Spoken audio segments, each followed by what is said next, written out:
Hello all, welcome to mythologics YouTube channel. ముందుగా అందరికీ శ్రీరామనవమి శుభాకాంక్షలు. అందరూ బాగుండాలి, అందులో మనము ఉండాలి. ఈరోజు మనం తెలుసుకోబోయేది శ్రీరామనవమి విశిష్టత. శ్రీరాముడు ఏమి చెప్తున్నాడు? దుష్ట శిక్షణ, శిష్ట రక్షణ కోసం శ్రీ మహావిష్ణువు ప్రతి యుగంలో ఒక అవతారం ఎత్తుతాడు. అలా త్రేతాయుగంలో రామ అవతారం ఎత్తాడు.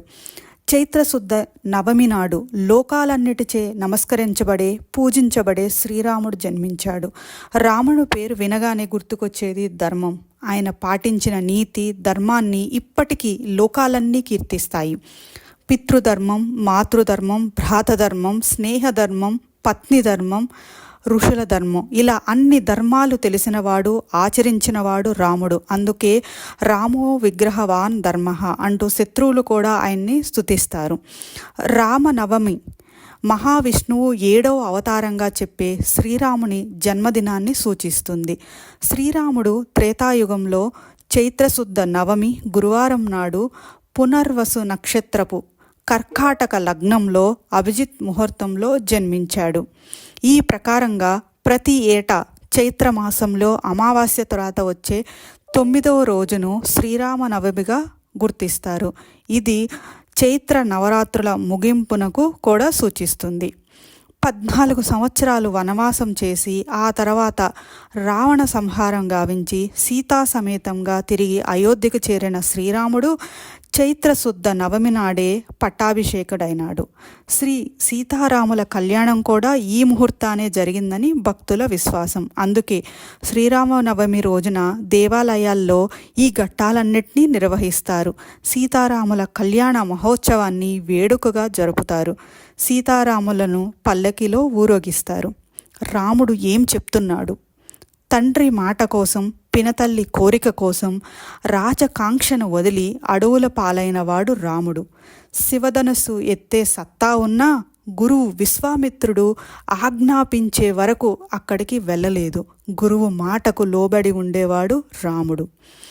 వినయ విధేతలు కలిగినవాడు. తానే దేవుడైనా పరశురాముణ్ణి ఎదిరించే సత్తా ఉన్న శివధనుస్సుని విరిచిన సమయంలో కోపంతో ఊగిపోతున్న పరశురామునికి ఎదురు తిరగలేదు. ఒక్క మాట అనలేదు. ప్రశాంతంగా ఆయన అన్న మాటల్ని విన్నాడు. ఆయన చేసిన సవాళ్లను స్వీకరించి విష్ణు ధనువును పైకి ఎత్తాడు రాముడు. తానే విష్ణు రూపాన్ని అని అలా అందరికీ తెలియజేశాడు. రాముడు స్థితప్రజ్ఞుడు. తనకు దక్కదనుకున్న రాజ్యం క్షణాల్లో చేజారిపోయింది. వనవాసానికి వెళ్లాల్సి వచ్చింది. రాజభోగాలు అనిపించాల్సిన సమయంలో ఆకులు అణువులు తినాల్సి వచ్చింది.